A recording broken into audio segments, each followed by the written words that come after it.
सहेलियों का समर्थन तथा शिव शंकर की स्वीकृति के पश्चात भी दक्ष ने अपना हठ नहीं त्यागा तो स्वयं ब्रह्मा को दक्ष प्रजापति के सम्मुख आना पड़ा। शिव का आश्वासन पाकर सती आश्वस्त थी, किंतु दक्ष की अनुमति के लिए ब्रह्मा जी को प्रयत्न करना पड़ा और वे इस प्रयास में सफल हुए। नारद भी ब्रह्मा के मुख से ये मंगलमय संदेश सुनकर हर्षित हुए। रोहिणी ने जब ये हर्षपूर्ण सूचना सती को सुनाई तो मारे हर्ष के उसकी आंखें भर आईं। तत्पश्चात ब्रह्मा जी के आदेशानुसार नारद सती शिव विवाह के लिए निमंत्रण देने सर्वप्रथम भगवान विष्णु के पास गए। दक्ष महल और कैलाश में विवाह की औपचारिकताएं आरंभ हुई। देवी देवता अप्सराएं सखियां सभी इस मंगलमय अवसर पर तन और मन से नृत्य करने लगे। उधर दक्ष महल में माता वीरणी वधू बनी सती की शोभा का बखान करती हैं और प्रजापति दक्ष के क्रोध को शांत करती हैं। चारों ओर दिव्य संगीत के स्वर मुखरित हो उठे। इस शुभ बेला में ज्ञान भक्ति और वैराग्य के त्रिवेणी स्थल सदा शिव भी मुस्कुरा उठे।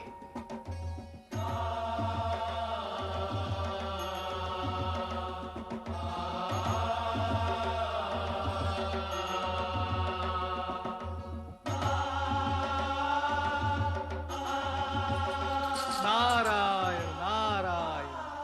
हे त्रिपुरारी, वर वेश में तो आप इतने मोहक लग रहे हैं कि भ्राता दक्ष की अन्य कन्याओं को देवी सती के भाग्य से ईर्ष्या होने लगेगी। दक्ष प्रजापति के भ्राता होने के नाते आपको उनके अन्य कन्याओं की चिंता भी अधिक रहती है। नारायण नारायण। वो क्या है प्रभु, मैं और परमपिता ब्रह्मा वर और वधू दोनों ही पक्षों से संबंधित हैं।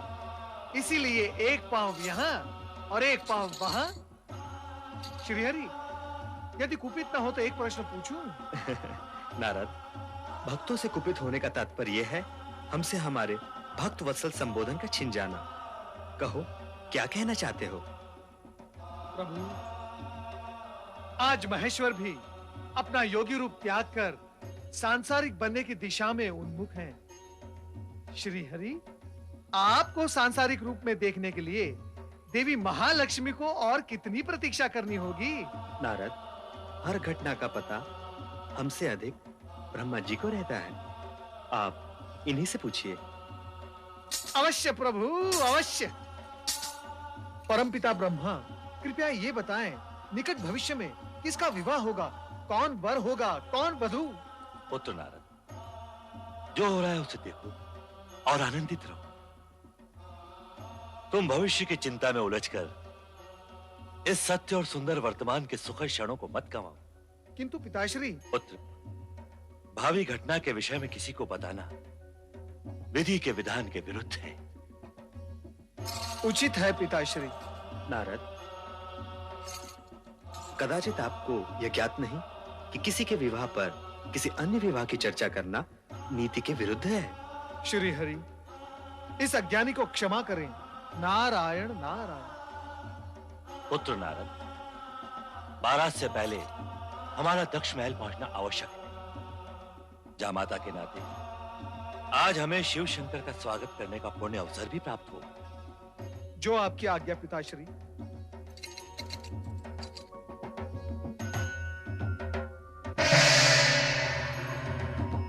प्रभु, शुभ घड़ी बीती जा रही है, आइए प्रस्थान करें।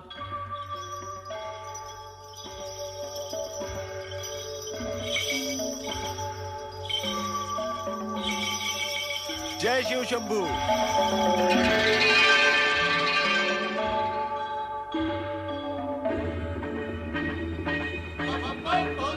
हर हर महादेव, हर हर महादेव, हर हर महादेव, हर हर महादेव। बम बम भोले, बम बम भोले, बम बम भोले, बम बम भोले।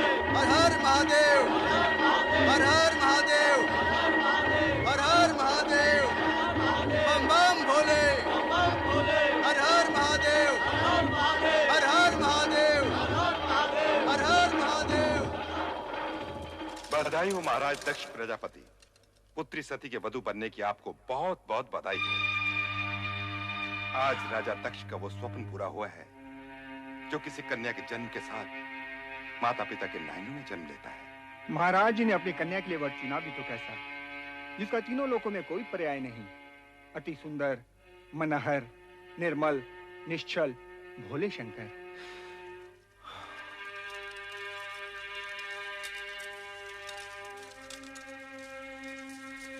सती के पति के रूप में उन्हें पाकर आपका जीवन यथार्थ में पावन हो गया राजन। आपके मन की गति इस समय स्थिर ही नहीं होगी। हाँ, हमारे मन की गति इस समय स्थिर नहीं है श्रीमान।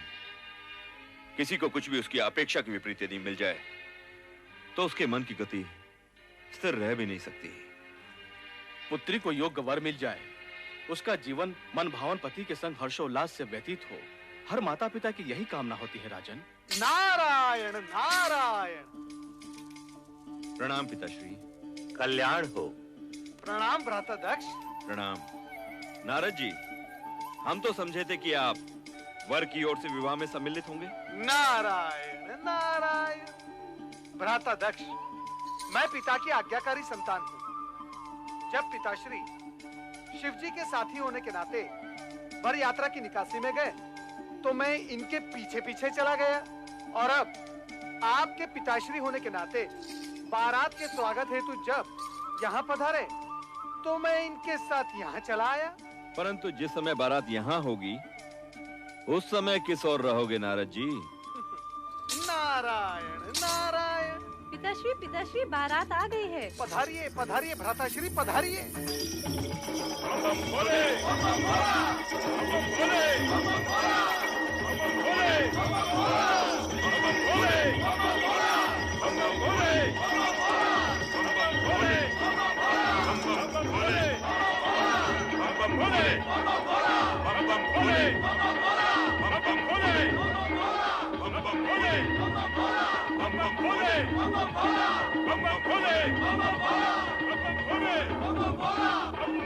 क्या ये वही शिव है जो पवित्र माए नंग धड़ंग बागंबर पर बैठा कैलाश पर योग साधता रहता है?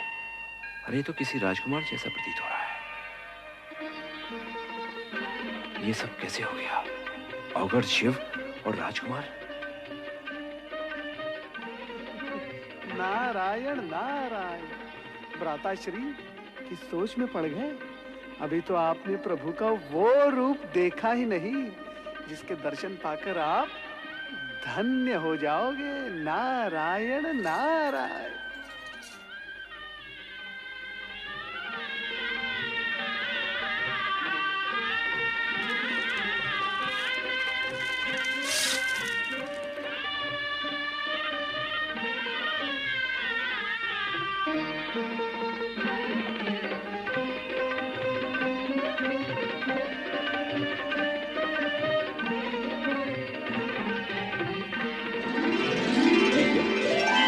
पंचमुखी शंकर, कहीं मेरी आंखें धोखा तो नहीं खा रही?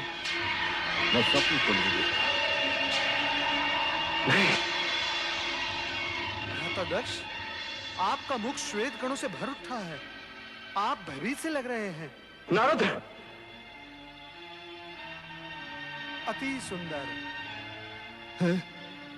आप कुछ कहना चाहते हैं? वो नारायण नारायण।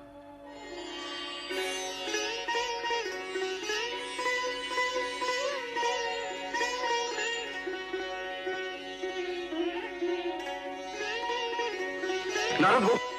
नारायण नारायण।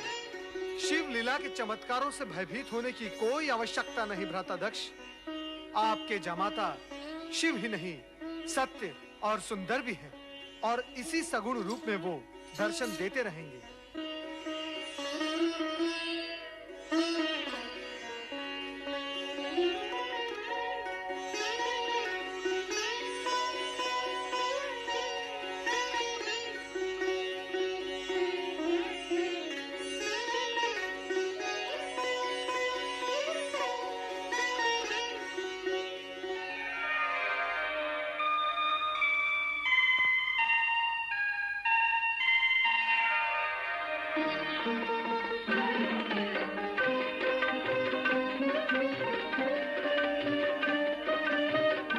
आइए, पधारिए।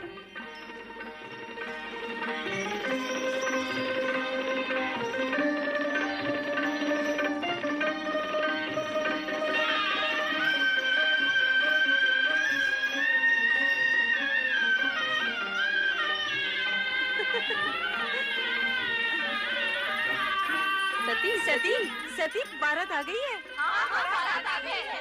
मैं अभी अभी शिव शंकर भोलेनाथ को वर के रूप में देखकर आ रही हूँ। सती, तू जब शिव शंकर का बखान करती थी तो हमें विश्वास ही नहीं होता था, परंतु आज देखा तो लगा तू कितनी सौभाग्यशालिनी है। अच्छा, पर ये तो बता, वर राजा हैं कैसे? उनके रूप स्वरूप का वर्णन शब्दों में करना अत्यंत कठिन है, पर जो देखा सो ये कि जिन्होंने हमारी भुवन मोहिनी सती का चित्त चुराया है वो कर्पूर गौरवर्णीय हैं। ऐसे विशाल सरस नेत्रों वाले हैं कि जिसमें संसार भर का प्रेम और करुणा निहित है। उनकी मंद मंद स्मित पल्लवित पुष्पों के समान सुवासित है और उनका संपूर्ण अस्तित्व हमारी प्रिय सती का वर्ण करने को आतुर है।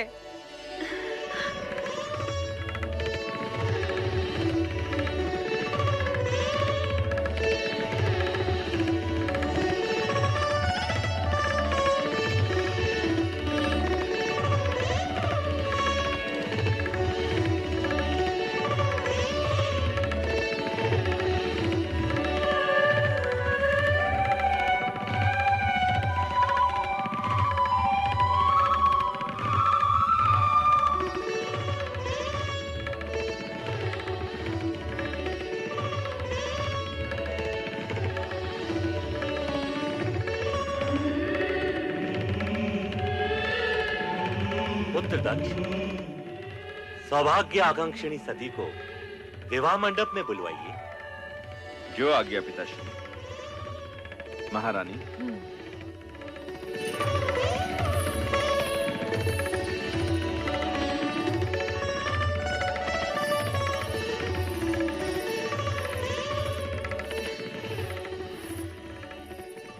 बेटी सती, अब वो क्षण आ गया है जिस क्षण भाग्यशालिनी सौभाग्यशालिनी बन जाती है।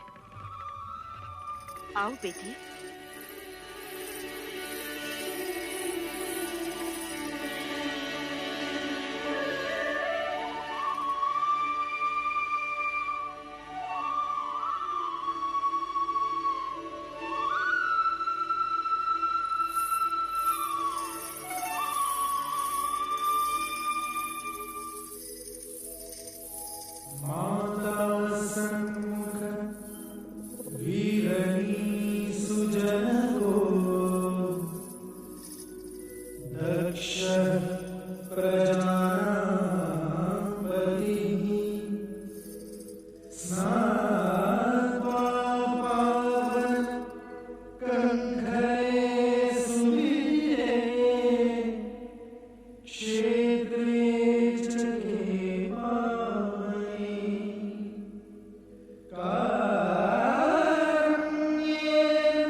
शिव शंकर,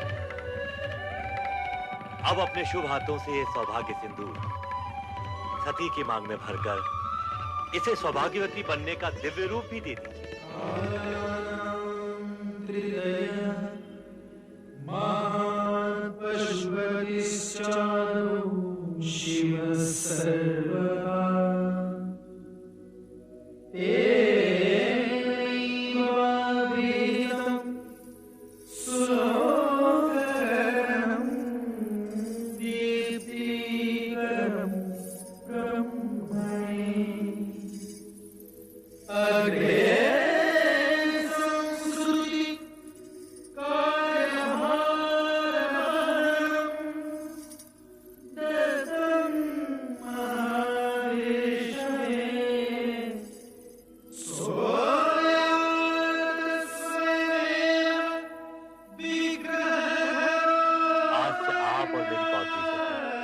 पति पत्नी हुए।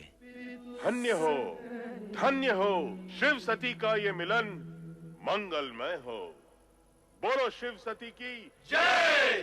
शिव सती की जय। शिव सती की जय।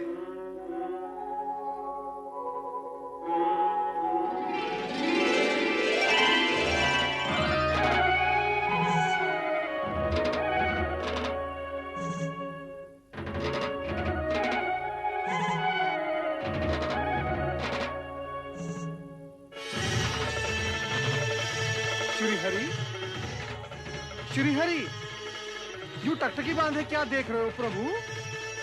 देख रहा हूँ शिव सती की एक रूपता को जो चिरंतन है, शाश्वत है। कि जय जयकार के साथ बारात ने जैसे ही दक्ष महल में प्रवेश किया तो सती की बहनों और सखियों ने सती को छेड़ते हुए वर को श्रेष्ठ और सुंदर बताया।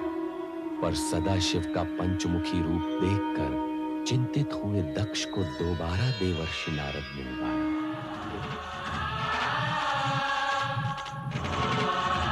सभी देवी देवगणों की उपस्थिति के मध्य सदाशिव और देवी सती का विवाह संपन्न हुआ।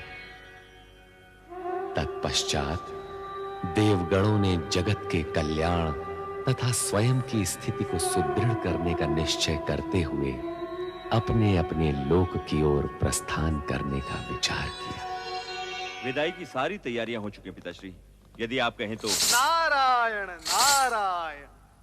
भ्राता दक्ष, आप बधाई के पात्र हैं। आपकी दक्षता में अतिथियों के मान सम्मान की व्यवस्था इतनी सुंदर थी कि 3 दिन कैसे व्यतीत हो गए आभास ही नहीं हुआ। धन्यवाद। सचमुच ये 3 दिन तो 3 पलों के समान व्यतीत हुए। दक्ष, जितने मनहर आपके जमाता शिव हैं, उतना ही सुंदर रहा आपका आतिथ्य सत्कार। सत्य है जगदीश्वर, आपका कथन पूर्ण रूप से सत्य है। अब आपका क्या विचार है प्रभु? विचार? कैसा विचार देव ऋषि? यही कि दक्ष प्रजापति का आतिथ्य कुछ दिन और स्वीकार करे तो कैसा रहेगा? नारद, तुम तो दक्ष प्रजापति के भ्राता होने के नाते घराती भी हो और शिव की बारात में आए हो तो बाराती भी। परंतु किसी भी बारात का 3 दिन से अधिक वधु के पिता गृह में रुकना मर्यादा के विरुद्ध है। हम इसी समय ब्रह्मा जी से अनुरोध करेंगे कि वे बारात विदाई की तैयारी करें। चलो नारद। ब्रह्मदेव, आपसे अनुरोध है कि सती के पितामह होने के नाते अपनी पुत्री को जामाता शिव के साथ विदा करने का उपक्रम करें। श्री हरि, हमने आपके अनुरोध से पहले ही बारात विदाई का आदेश दे दिया है। पुत्र दक्ष, देखो अब इस कार्य में और अधिक विलंब नहीं होना चाहिए। पिताश्री, यूं तो पुत्री सती की विदाई का पूर्ण प्रबंध किया जा चुका है, परंतु मैं स्वयं जाकर देखता हूं। श्री हरि, शिव शक्ति का यह युगल युग युगांतर तक सर्वश्रेष्ठ रहेगा।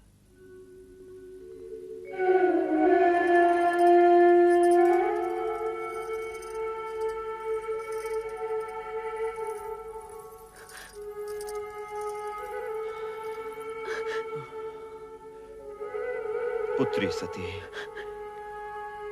आज तुम पितृगृह से इच्छित वर पाकर विदा हो रही हो। कैलाश जाकर कैसा जीवन व्यतीत करोगी, ये सोच सोचकर मेरा मन पिता होने के नाते चिंतित रहेगा। पिताश्री, आप मेरे सुखों के विषय से कभी शंकित मत होइएगा।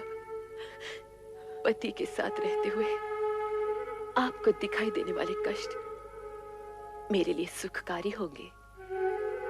पुत्री, पुत्री, तुम्हारा सुख सौभाग्य ही मेरा संतोष है। अपने स्नेह की गरिमा से अपने पति के जीवन को मंगलमय कर देना। चलो पुत्री, चलो। विदाई की वेला में सभी तुम्हारी प्रतीक्षा कर रहे हैं। महाराज, आप पधारिए, मैं सती को लेकर आती हूँ। सदा सुखी रहो।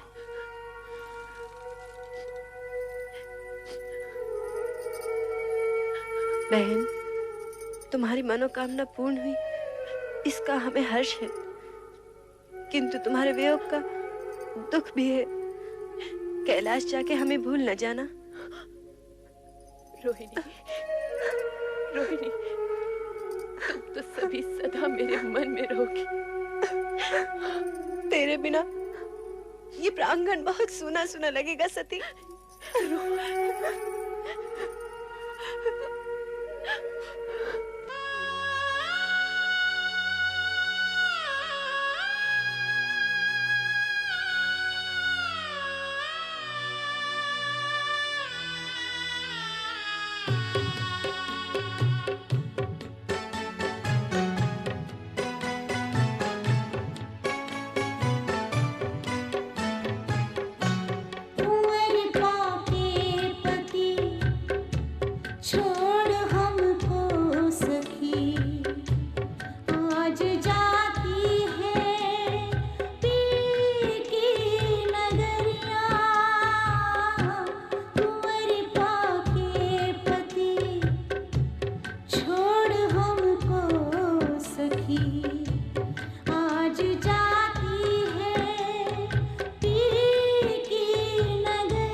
माँ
सती की भगवान शिव शंकर की माता सती की भगवान शिव शंकर की माता सती की भगवान शिव शंकर की। माता सती, आपका कैलाश में स्वागत है। मंगल कार्य निर्विघ्न संपन्न। अब हमें आज्ञा दें शिव शंकर। ब्रह्मदेव, आपकी इच्छा के अनुसार मुझे गृहस्थ पदभार भी वहन करना पड़ रहा है। अब तो आप प्रसन्न हैं। महेश्वर, आपने ऐसा करके संसार के लिए पति पत्नी का वो आदर्श प्रस्तुत किया है जो सृष्टि प्रसार और नर नारी संबंधी मर्यादा के लिए अति आवश्यक है। श्री हरि विष्णु, भूत, वर्तमान और भविष्य सभी निश्चित है। जो हो गया है, जो हो रहा है और जो होने वाला है, सभी में जगत का कल्याण ही निहित है। पिता ब्रह्मदेव की आज्ञा पालन हेतु दक्ष प्रजापति ने अपनी पुत्री सती का विवाह शिव के साथ संपन्न तो कर दिया, परंतु मन सती के भविष्य की चिंता में ग्रस्त रहा। कोमलांगी पुत्री सती और अप्रिय वेशधारी शिव की जोड़ी का विचार कर दक्ष अनेक बार चिंतित हो जाते थे। सती कैलाश जाकर सुखी रहेगी।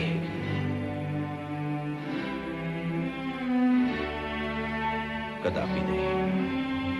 इस राजमहल का वैभव, ऐश्वर्य प्रणाम भ्राता दक्ष। प्रणाम देवर्षि। कैसे आगमन हुआ? बस आपकी कुशल मंगल पूछने चला आया। क्या बात है भ्राता दक्ष, आप कुछ चिंतित प्रतीत हो रहे हैं। चिंतित?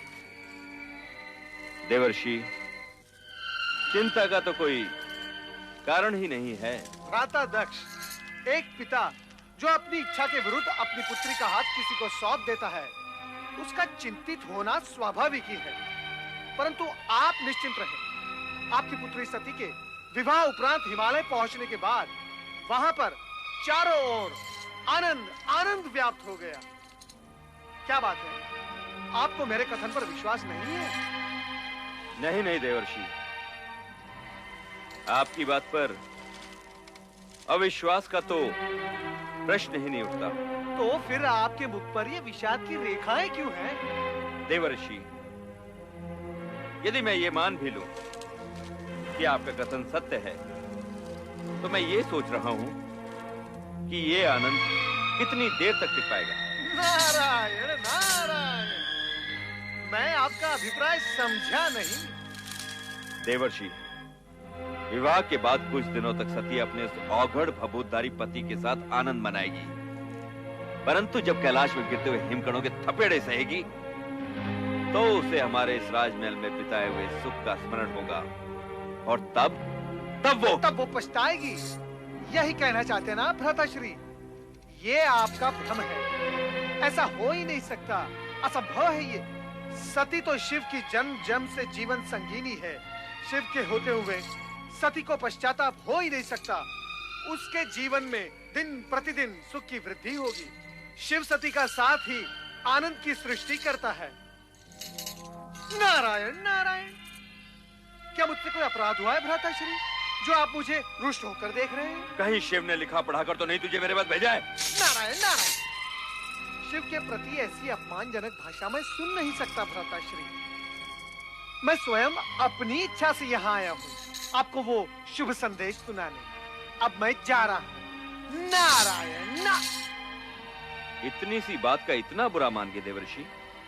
हमने तो तुम्हें शिव के बारे में कुछ नहीं कहा, परंतु कहना चाहें तो हम भी बहुत कुछ कह सकते हैं। नारायण नारायण, आप बहुत कुछ कह सकते हैं, परंतु मैं कुछ सुनना नहीं चाहता। भगवान शिव आपका कल्याण करे। नारायण नारायण।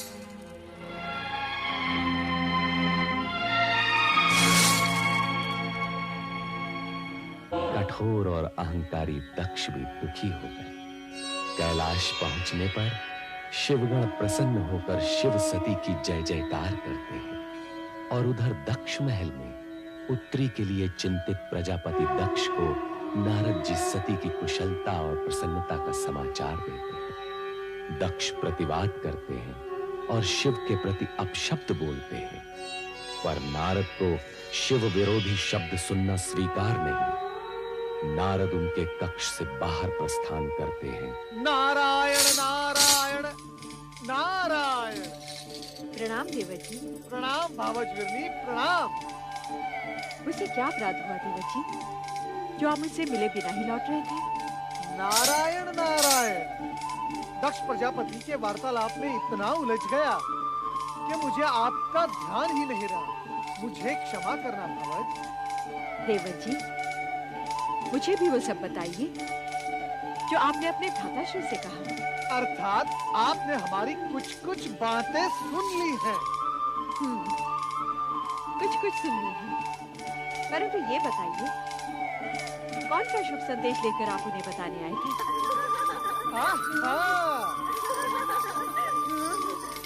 प्रणाम देवर्षि। देवियों सुखी रहो। भगवान विष्णु तुम सबकी मनोकामना पूर्ण करेंगे। हमारी बहन सती का कोई संदेश लाए है देवर्षि। नारायण नारायण। तुम्हारी बहन सती शिव जी की संगिनी बनकर संसार का सर्वोत्तम आनंद ले रही है, और इससे अधिक हम कुछ नहीं बताएंगे। नारायण नारायण। इससे अधिक हम कुछ जानना भी नहीं चाहते। हमारी बहन सुखी रहे, बस यही हम सबकी इच्छा है। क्यों माताश्री? हाँ बेटी, आज देवर जी ने ये शुभ समाचार सुनाकर हमारी सारी आशंकाओं का अंत किया है। आप हमारे धन्यवाद के पात्र हैं देवर जी। धन्यवाद के पात्र है तो देवर्षि का अतिथि सत्कार तो होना ही चाहिए। आइए देवर्षि, आज हम सब आपका मुंह मीठा कराएंगे। नारायण नारायण। देवियों, ये शुभ अवसर अब तुम्हारे विवाह में ही आएगा। अब मुझे आज्ञा दे। सुनिए तो देवर जी, इन देवियों के विवाह की तैयारियां कीजिए, अन्यथा विलंब हो जाएगा भावज। नारायण नारायण। रोहिणी, नारद जी किसके विवाह की बात कहकर गए अभी अभी? मैं क्या जानूं, तुम ही पूछ लो ना माताश्री से। तुम सबके विवाह की बात कर रहे थे देवर जी, और उनकी भविष्यवाणी कभी असत्य नहीं होती, समझी? देवर्षि नारद ने वीरणी, दक्ष तथा उनकी कन्याओं की समस्या का समाधान तो किया, किंतु रति शिव सती विवाह में सम्मिलित न होने के कारण चिंतित है। स्वयं कामदेव आकर रति को शांत करते हैं और स्पष्ट करते हैं कि उन्हें विवाह में न सही शिव सती में भौतिक इच्छा उत्पन्न करने के लिए तो कैलाश जाना ही है। ये तुम कहाँ हो? रति, रति, तुम कहाँ हो प्रिय? रति, तुम कहाँ हो? रति, रति, तुम कहाँ हो? तुम कहाँ हो प्रिय? प्रिय, तुम कहाँ हो? अरे तुम यहाँ हो? क्या बात है रति? तुम मुझसे रुष्ट हो? अरे कुछ तो बोलो, तुम्हारा ये मौन मुझे व्यथित कर रहा है। हाँ, मैं आपसे रुष्ट हूँ। मेरी त्रुटि? शिव सती के शुभ विवाह पर स्वर्ग की सभी देवी देवता और अप्सराएं सम्मिलित हुई, किंतु ना आप गए ना ही मुझे जाने दिया। क्यों स्वामी? इसलिए कि हमें ऐसा ही आदेश। किसका? परमपिता ब्रह्मा जी का। उन्होंने कहा था कि हमारी उपस्थिति की आवश्यकता शिव सती विवाह के पश्चात ही हो। इस बात से परमपिता का तात्पर्य? हमें ही अपने हाव भावों, संकेतों और पुष्प बाणों की वर्षा से शिव और सती में मिलन इच्छा जागृत करनी होगी। उन्हें दाम्पत्य धर्म के निर्वाह के लिए प्रेरित करना होगा। देव मनमत, देवी रति, परमपिता ब्रह्मा जी ने हम तीनों को तुरंत कैलाश पर्वत पहुंचने का आदेश दिया है। वसंत, परमपिता ब्रह्मा के आदेश का पालन हम अवश्य करेंगे। हम तीनों कैलाश जाएंगे।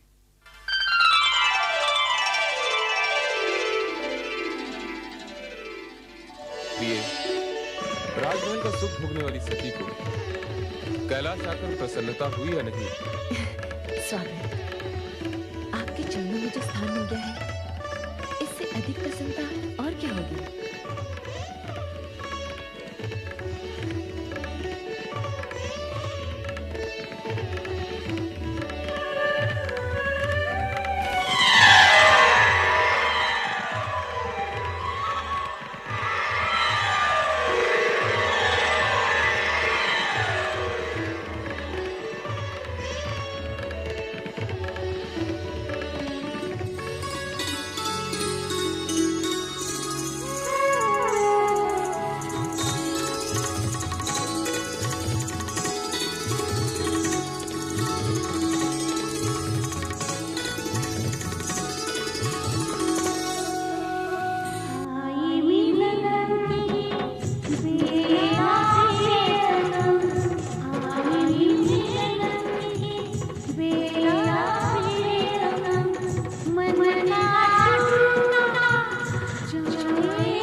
शिव सती के आनंद लीला के दर्शन किए अथवा नहीं? प्रभु, वो एक अद्भुत दृश्य था। उस आनंदमय रूप में अलौकिक नवदंपति को देखना स्वयं में एक विचित्र अनुभव था। तो क्या आप इस आनंद लीला का रहस्य समझे नारद? नारायण नारायण, मैं बाल ब्रह्मचारी भला इस गूढ़ रहस्य को कैसे समझ पाऊंगा? श्री हरि, आप इस पर तनिक प्रकाश डाले तो अच्छा होगा। यह प्रकृति और पुरुष का संगम है। इनकी यह आनंद लीला सृष्टि में नूतन घटनाओं का सृजन करेंगी। क्या इस सृजन का संबंध विष्णु प्रिय लक्ष्मी के आगमन से है? देखिए आगे क्या होता है। सत्य है प्रभु, सत्य है।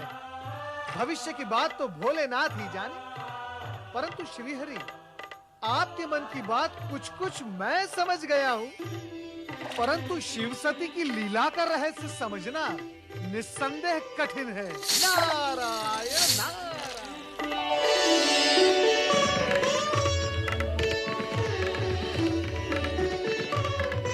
क्या देख रही हो देवी? देख रही हूँ आपकी आंखों में छलकते प्रेम को। ये तो तुम्हारी आंखों में छलकते प्रेम का प्रतिदान है। जो जितना देता है उतना ही पाता है। मैंने आपसे बहुत कुछ पाया है स्वामी। कितना, ये मैं बता नहीं सकती। चलो देवी, पृथ्वी विहार करने चले। पृथ्वी विहार? स्वामी, ऐसा प्रतीत होता है कि आपने मेरे मन की बात पढ़ ली है और उसकी पूर्ति के रूप में प्रस्ताव रख दिया पृथ्वी विहार। सच तो यह है देवी, सगुण रूप में तन भले ही दो हों, किंतु आत्मा तो एक ही है, मन भी एक ही है और विचार भी एक ही है। अब चलो पृथ्वी विहार के लिए चलें।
दुर्वासा ऋषि हैं, अत्रि अनुसैया के पुत्र।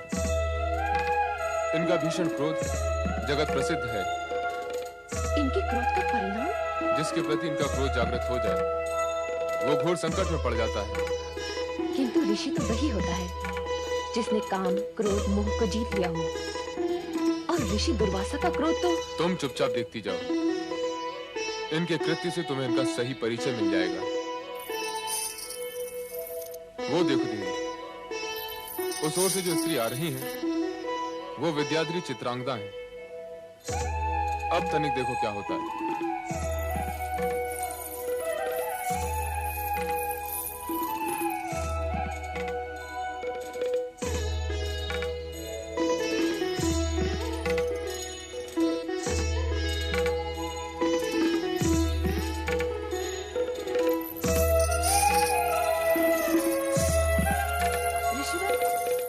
मेरा प्रणाम स्वीकार करें। तुम्हारा कल्याण हो। इस अकिंचन की ओर से ये श्रद्धा सुमन आपको अर्पित है, इन्हें स्वीकार करें।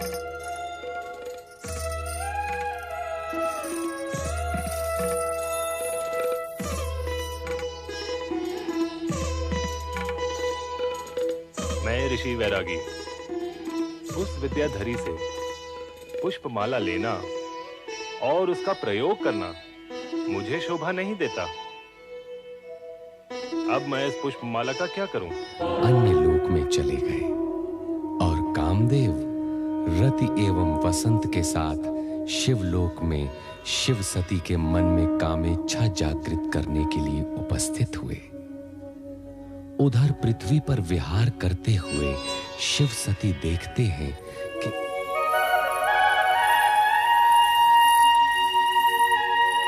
इंद्र। स्वामी, पृथ्वी भ्रमण का आनंद ही अनूठा है।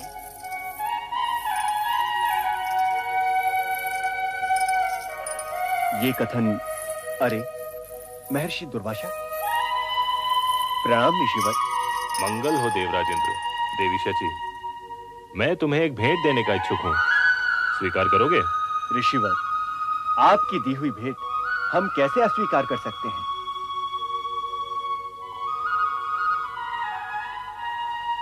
आज्ञा दें।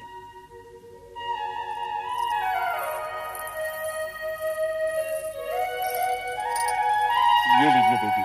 स्वामी, हम देव देवियां जो नंदन वन के पुष्प धारण करने के आती हैं, ऐसी साधारण मालाएं हम पर कदापि शोभा नहीं देंगी।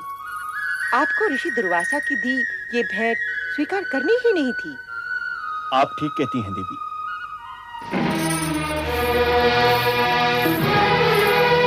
अब हमारा निर्णय हो चुका है। चलो कैलाश लौट चले।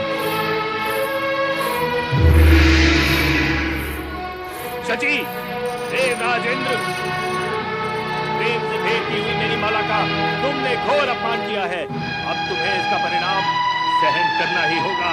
मैं तुम्हें श्राप देता हूँ कि अपनी स्वर्ग संपदा से वंचित होकर तुम और तुम्हारे साथी देवताओं का उस प्रकार स्वर्ग से पतन हो जाएगा जिस प्रकार मेरे द्वारा की हुई माला को तुमने पतित किया है।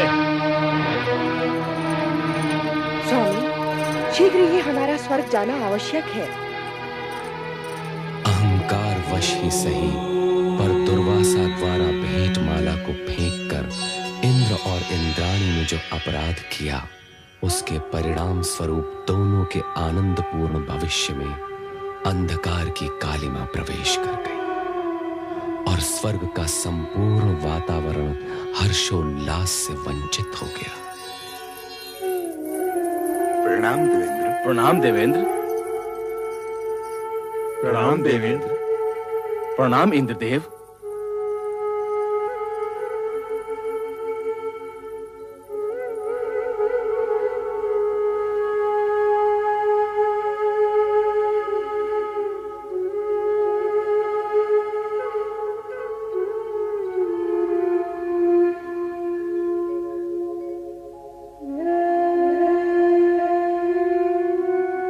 देवराज इंद्र, आपकी इस सुशोभित सभा में आज हम एक ऐसा दृश्य देख रहे हैं जो इससे पहले हमने कदापि नहीं देखा। उल्लास और विलास के स्थान पर आज आपके मुख पर विषाद की रेखाएं क्यों प्रतीत हो रही हैं? वो इंद्रलोक जिसकी प्रत्येक दिशा में आनंद स्वयं आनंदित होकर हर पल विराजमान रहता था, प्रतीत होता है वो कहीं लुप्त हो गया है। देवेंद्र, आपके साम्राज्य का कण कण जहाँ क्षण प्रतिक्षण अनुपम सौंदर्यवती अप्सरा के रूप में गुणगान किया करता था, जहाँ गीत, संगीत, नृत्य की स्वर लहरियां सदैव गुंजायमान हुआ करती थी, वहीं आज अशुभ रुदन स्वर जैसे चारों ओर ध्वनित हो रहा है। और देवी इंद्राणी भी भविष्य में घटने वाली किसी घटना की शंका से ग्रस्त दिखाई दे रही हैं। देवेंद्र, इन समस्त स्थितियों का क्या कारण है? देव, आपका ये मौन किसी अनिष्ट का संकेत दे रहा है। यदि आपने मौन व्रत धारण किया है तो हम सबके आग्रह से अपना ये व्रत त्याग दीजिए और हमें बताइए, इंद्रलोक में जो विपरीत परिस्थिति बनाई है, इसके मूल में क्या कारण है? आदरणीय मेघदेव, वरुण देव, वायुदेव, अग्निदेव एवं देवगुरु बृहस्पति जी, आप सभी ने हम दोनों की मनोस्थिति को जानकर जो भी कुछ कहा वो शब्दशः सत्य। अर्थात मैं और इंद्राणी इस समय अत्यधिक व्यथित, चिंतित एवं कुंठित हैं। कारण?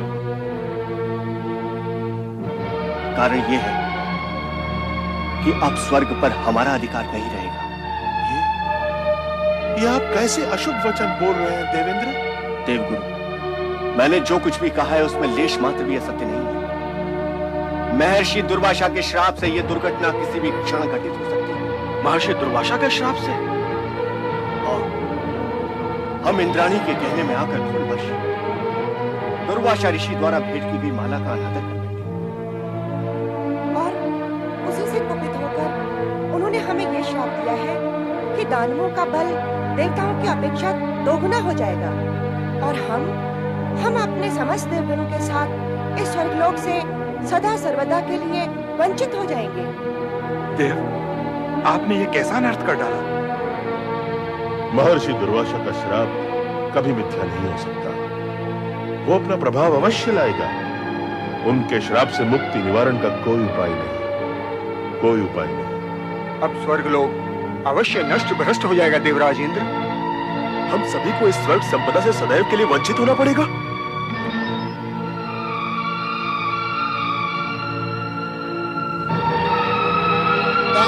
महाबली की दानवराज महाबली की दानवराज महाबली की दानवराज महाबली की। महाराज, अपनी सेना को आदेश दीजिए। वो देखिए सर, लगता है दुर्वासा ऋषि का श्राप फलित हो रहा है। सर्वनाश हो जाएगा, देवताओं का पतन हो जाएगा।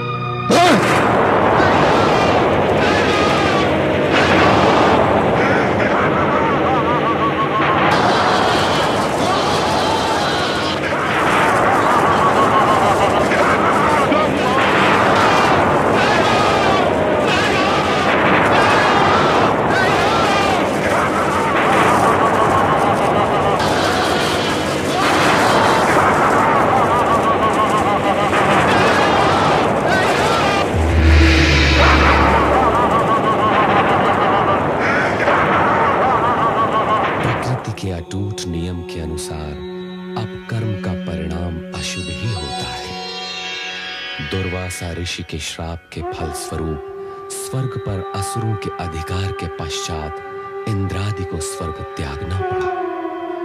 कैलाश पर इंद्र के इस अधोपतन से व्यथित सती शिव से इंद्र व स्वर्ग की रक्षा के लिए आग्रह करती है। इस भीषण समस्या का कोई तो समाधान होगा स्वामी। मुझे आश्चर्य हो रहा है, आप सब कुछ जानते हुए भी मौन रहे। आपने दुर्वासा ऋषि को रोकने का प्रयत्न भी नहीं किया। देवी, हर किसी को अपने किए हुए कर्मों का परिणाम किसी न किसी रूप में भुगतना ही पड़ता है। विधाता के विधान में हस्तक्षेप करना ब्रह्मा, विष्णु और महेश के लिए भी असंभव है। आप तो करुणा निधि हैं, भक्तों के उद्धारक हैं। देवताओं की भी आप पर अपार श्रद्धा और भक्ति है। उन्हें संकट से उबारना आपका परम कर्तव्य है। जब हमारे उन भक्तों को हमारे पास आने की प्रेरणा मिलेगी, तब हम अपना ये कर्तव्य अवश्य निभाएंगे। परंतु समय से पहले देवताओं को स्वर्ग सुख का अधिकार नहीं मिल सकता। असुराधिराज स्वर्गाधिपति महाराज बलि की जय। असुराधिराज स्वर्गाधिपति महाराज बलि की जय। महाराज बलि की जय। महाराज बलि की जय।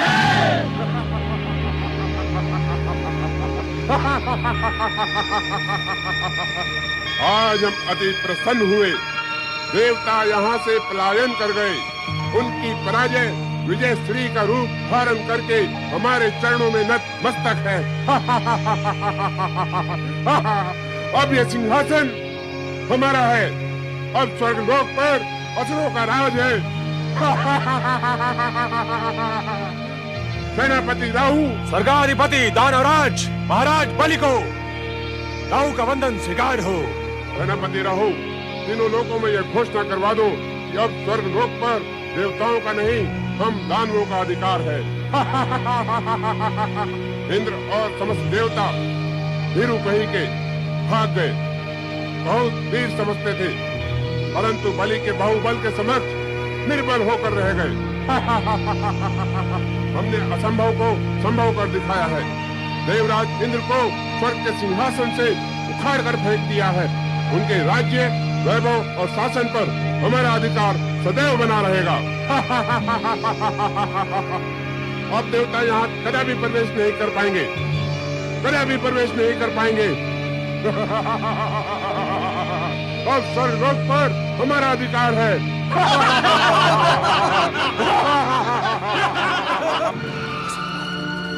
असंभव!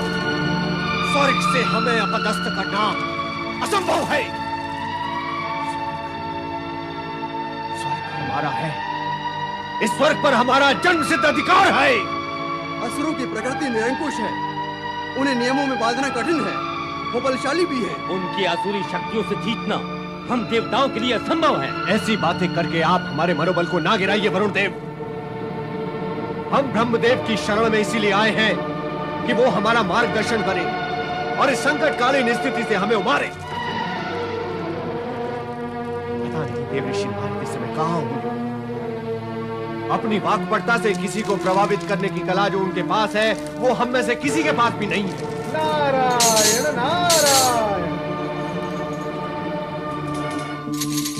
धन्यवाद स्वर्गाधिपति इंद्र, धन्यवाद। किसी भी संदर्भ में आज आपने इस हरिभक्त नारद की प्रशंसा तो की। आइए परमपिता ब्रह्मा के समक्ष अपनी समस्या रखें। आइए। नारायण नारायण नारायण नारायण। परमपिता ब्रह्मा, आज देवराज इंद्र और समस्त देवगण आपके समक्ष एक गंभीर समस्या लेकर उपस्थित हुए हैं। हे सृष्टिकर्ता ब्रह्मा जी, हम पर घोर अत्याचार हुआ है। आपको ये जानकर अत्यंत दुख होगा कि हम पर अत्याचार करने वाला आप ही से उत्पन्न ऋषि अत्रि का पुत्र है। हम दुर्वासा के क्रोध से भली भांति परिचित हैं। किंतु ब्रह्मदेव, सर्वप्रथम तो एक ऋषि को अपने क्रोध पर ही विजय पानी चाहिए। दूसरी बात ये कि क्रोध करने का कोई कारण भी तो होना चाहिए। किंतु दुर्वासा ने तो हम पर अकारण ही क्रोध किया है और हमें श्राप देकर असुरों के लिए स्वर्ग का मार्ग प्रशस्त किया है। देवराज, क्या दुर्वासा के उग्र स्वभाव से आप परिचित नहीं? क्षण मात्र में क्रोध की ज्वाला उनके मन में प्रकट हो जाती है। इस बात का आपको ध्यान रखना चाहिए था। दुर्वासा का श्राप तो एक निमित्त मात्र है सरस्वती। देवराज, स्वर्ग से आप लोगों के निष्कासन का कारण आपके अपने कर्म। हमारे कर्म पालन में कौन सी त्रुटि रह गई महाराज? हमारे कर्तव्यों में कहां खोट आ गया? देवराज, सबसे बड़ा खोट तो यही है कि आप लोगों ने अपने अधिकारों के उपयोग पर तो पूरा ध्यान दिया, किंतु अपने कर्तव्यों की उपेक्षा ही कर दी। देवी सरस्वती, आपका क्या विचार है? आप सत्य कह रहे हैं ब्रह्मदेव। भोग, विलास, आनंद क्रीड़ाओं में रमे देवगण ये भी भूल गए कि इंद्रासन को अपनी जगह पर टिकाए रखने के लिए देवताओं को धर्म, कर्म, पुण्य और जन कल्याण का भी पूरा ध्यान रखना पड़ता है। ये माना कि हमसे कुछ त्रुटियां हुई हैं, किंतु इसका अर्थ ये तो नहीं कि देवताओं से उनका स्वर्गलोक छीन लिया जाए, असुरों को असुरलोक बनाने की छूट दे दी जाए। शांत देवराज, शांत। जो घटित हो गया उसे बदला नहीं जा सकता। अब इस विषय में और अधिक विचार विमर्श करने के लिए आप लोगों को भगवान विष्णु के पास जाना होगा। वो देवताओं के परम हितैषी एवं शुभ चिंतक। हे चतुर, यदि नारायण के सम्मुख आप ही हमारा प्रतिनिधित्व करें तो अति उत्तम होगा। भगवान श्री हरि विष्णु आपकी समस्या से अवगत हैं देवराज। आपको मार्गदर्शन मिल गया, किंतु उस पर चलना आप ही का काम। हमें विश्वास है चतुर्भुजधारी विष्णु आपकी समस्या का कोई न कोई समाधान अवश्य ढूंढेगा। जय वैकुंठ।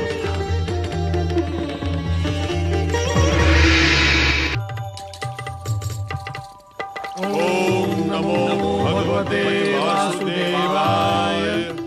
नारायण नारायण। हे प्रभु, जगत के पालनहार, इन दुखी देवताओं का उद्धार कीजिए।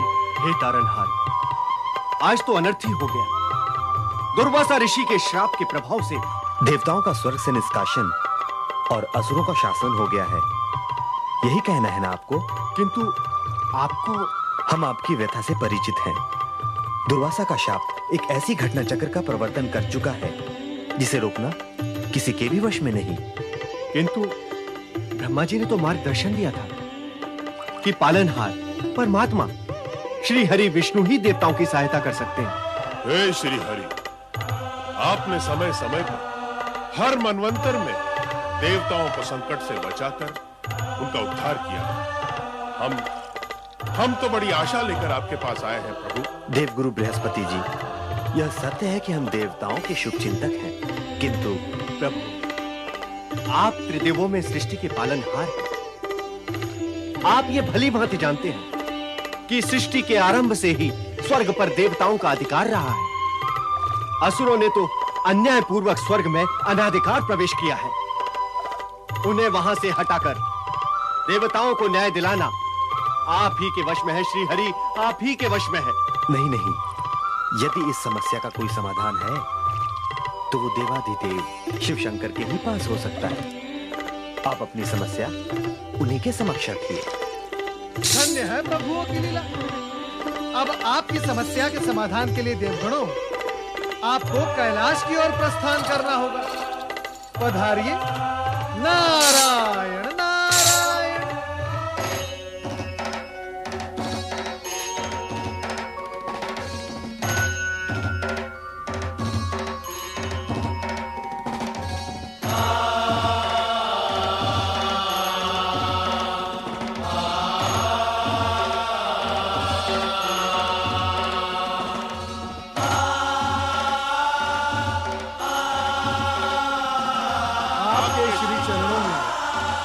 अभिवादन स्वीकार हो देवी सती।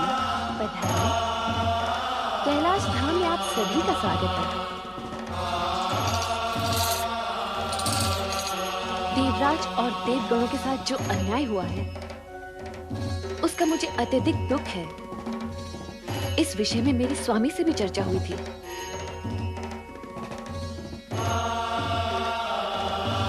देवाधिदेव महादेव ने क्या कहा देवी सती? कहा तो कुछ नहीं, किंतु उनकी बातों से लगा आपके उद्धार हेतु उनके पास कोई न कोई उपाय अवश्य है। त्रिभुवनपति महादेव शिव शंकर की जय। हर हर हर महादेव, हर हर हर महादेव, हर हर हर महादेव।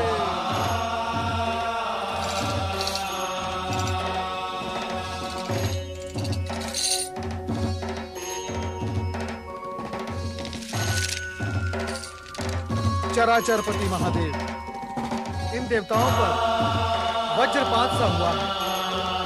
अपने ही निवास से निष्कासित दिनहीन भटकते हुए श्री हरि के आदेश अनुसार आपके पास बड़ी आशा लेकर आए हैं। प्रिय नारद, जो भी घट रहा है नया नहीं है। अच्छाई और बुराई का संघर्ष तो सदा ही चलता रहा है।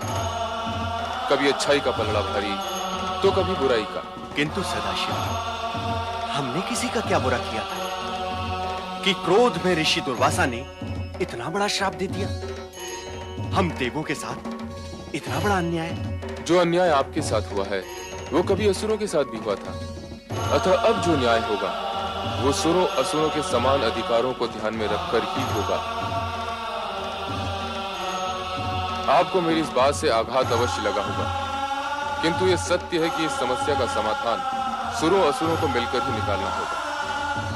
और वो समाधान है समुद्र मंथन।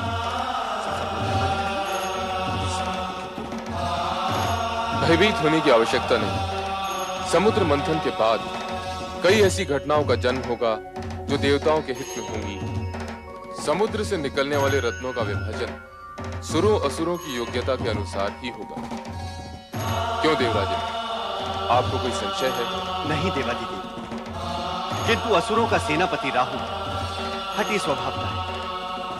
समुद्र मंथन का ये प्रस्ताव उसे स्वीकार होगा या नहीं, मुझे इसमें संशय है प्रभु।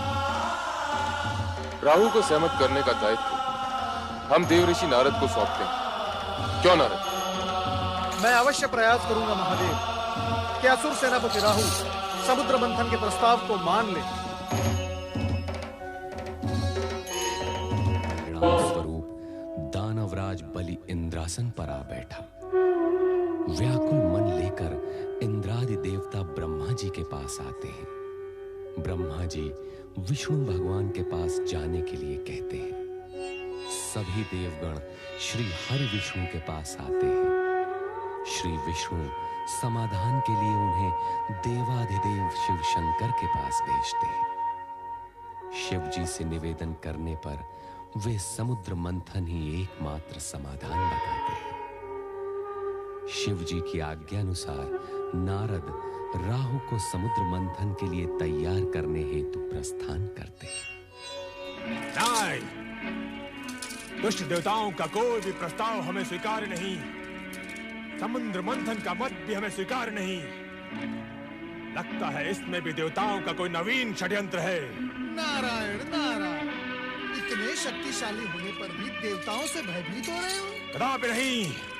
हमारे द्वारा देवताओं को स्वर्ग से बाहर खदेड़ना इस बात का ठोस प्रमाण है कि हम देवताओं से अधिक शक्तिशाली हैं। वास्तव में तुमने तो होनी को अनहोनी कर दिखाया है। दुर्वासा के श्राप से प्रेरित होकर एक बड़ी चुनौती स्वीकार की है और उसमें विजय भी हुए हो। नारायण नारायण, निश्चित ही विजय हुए। मैं एक बात सोच रहा हूँ, तुम दानव यदि शक्तिशाली हो तो देवगण बुद्धिमान ज्ञानवान, तुम दानव एक स्वर्ग लेकर यहाँ मोद मनाते बैठे रहोगे और वहाँ देवगण समुद्र मंथन से 100 स्वर्ग उत्पन्न कर डालेंगे। सत्य तो यह है कि आरंभ में देवताओं को भी कोई रुचि नहीं थी, परंतु भगवान शिवशंकर ने जब समुद्र मंथन से उत्पन्न होने वाले दुर्लभ पदार्थों की बात कही तो देवता सहर्ष मान गए। परंतु ये बात आपने हमें पहले क्यों नहीं बताई देवर्षि नारद? बताता तभी जब तुम सुनने को तैयार होते। तुम तो अपने पद के मद में डूबे हुए हो। नारायण नारायण। शिवशंकर पर तो हमें पूर्ण विश्वास है, परंतु यदि उनकी बात मानकर हम समुद्र मंथन का प्रस्ताव स्वीकार भी कर लें, तो भी इस बात का क्या भरोसा कि समुद्र मंथन से उत्पन्न पदार्थों का वितरण सुरों और असुरों में निष्पक्षता से होगा। ऐसा प्रतीत हो रहा है सेनापति राहु कि तुम हमारा तात्पर्य नहीं समझ पाए। नारायण नारायण। सुनिए तो सही देवर्षि नारद। एक और तुम कहते हो कि तुम्हें भगवान शंकर पर पूर्ण विश्वास है और दूसरी ओर शंकर का आंचल भी नहीं छोड़ सकते। ऐसे तो कोई निर्णय नहीं लिया जा सकता। अरे देवर्षि, यदि एक बात देवताओं को मान्य हो तो हमें समुद्र मंथन का प्रस्ताव स्वीकार्य है। क्या? यही कि समुद्र मंथन से पहले हम स्वर्ग लोक नहीं छोड़ेंगे। इसका निर्णय तो भगवान शिवशंकर ही करेंगे और तुम ये भली भांति जानते हो और मानते भी हो कि वे निष्पक्ष हैं।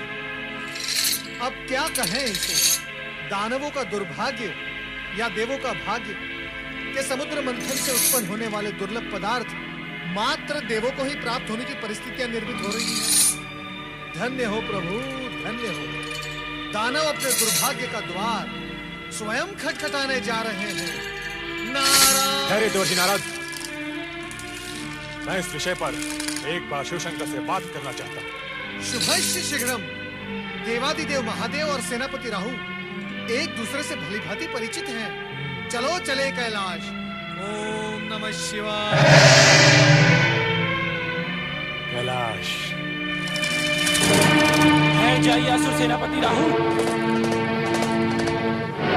मुझे शिवशंकर से भेंट करनी है। कैलाशपति अभी ध्यान में है, तुम्हें प्रतीक्षा करनी होगी। बात महत्वपूर्ण है, मैं प्रतीक्षा नहीं कर सकता। शिवशंकर, महेश्वर,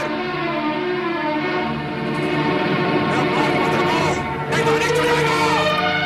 नारायण नारायण नारायण नारायण। शांत हो जाओ, शांत हो जाओ। अतिथि के साथ ऐसा व्यवहार शोभा नहीं देता। किंतु ऋषिवर, ये हमारे शिवजी के ध्यान में बाधा डाल रहे हैं। इनसे कहिए कि बाद में आए। नारायण नारायण, ये बाधा नहीं डालेंगे। महादेव शिवशंकर की आज्ञा से ही वे यहाँ पधारे हैं। पधारिए पधारिए राहु, पधारिए।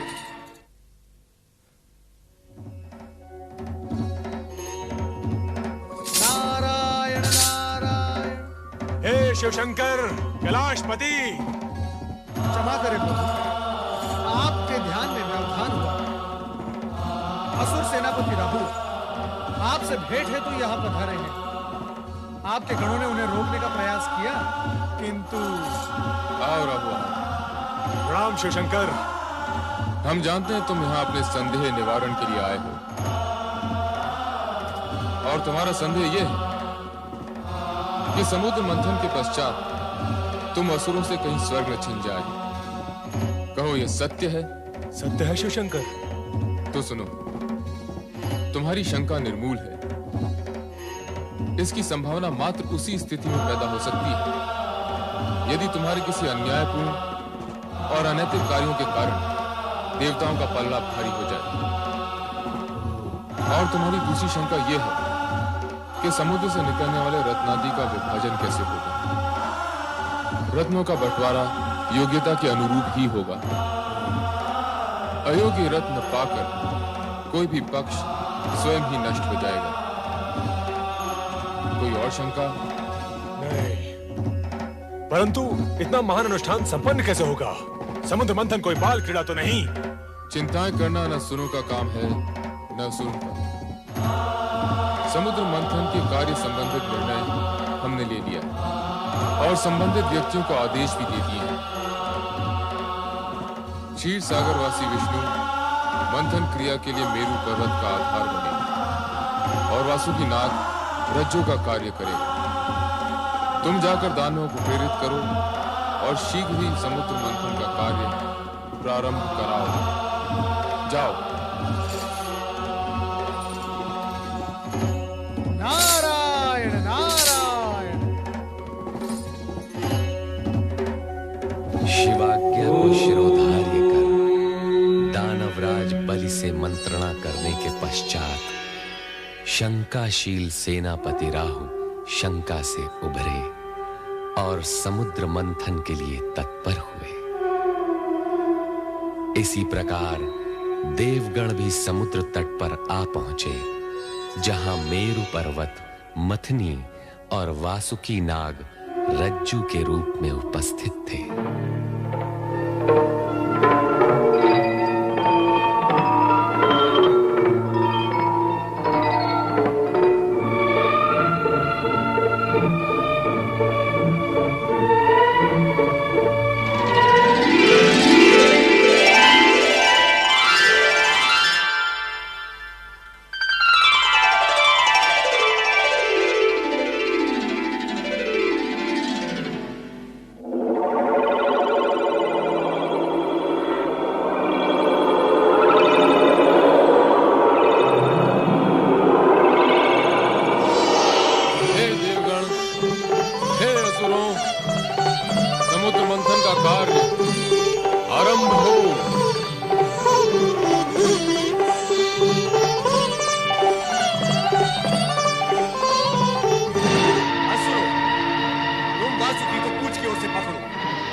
वो इसलिए कि तुम पातालवासी हो। सृष्टि के अंतिम छोर में रहकर ही तुम सहज रह सकते हो। कान में कौन सा मंत्र फूंक रहे हो मुनिराज? मंत्र? नारायण नारायण। मैं तो देवताओं से ये कहना था, तुम चाहे अपनी जितनी भी प्रशंसा कर लो, परंतु असुरों के समक्ष शक्ति में तुम शून्य हो, शून्य। आग और विष उगलते हुए वासुकी का मुंह पकड़ना देवताओं के बस की बात नहीं। नारायण नारायण। बहुत प्रसन्न हुए कि आज देवताओं को उनकी हीनता का ज्ञान तो हुआ। तुमने हमें हीन कहा? तो सबसे पहले यही बात सिद्ध कर ली जाए कि कौन शक्तिशाली है और कौन नहीं।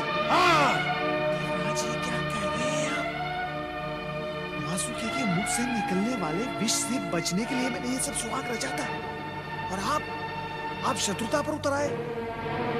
सभी देवता वासुकी की पूंछ की ओर रहेंगे और हम असुर मुख की ओर रहेंगे।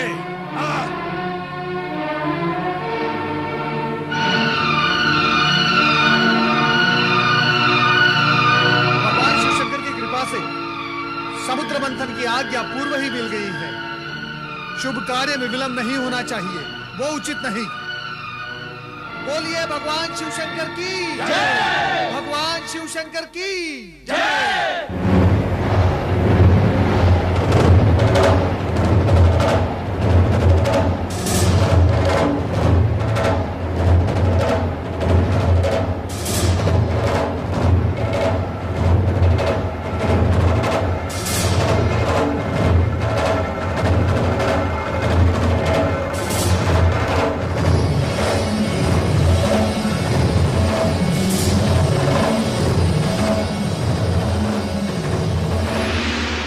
पकड़ने का निर्णय हमने उचित नहीं लिया, किंतु पीछे हटना भी तो संभव नहीं।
सर्वनाश से बचाने के लिए हमें इस विष का पान करना पड़ेगा।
हे त्रिलोकीनाथ, कुछ कीजिए, अन्यथा अनर्थ हो जाएगा। हे जगदीश्वर, राक्षसों को यदि अमृत कलश प्राप्त हो गया तो उसे पीकर वे अमर हो जाएंगे और इन देवताओं के लिए नई बाधाएं उपस्थित हो जाएंगी। चिंता न करो नारद, अमृत देवताओं को ही प्राप्त होगा।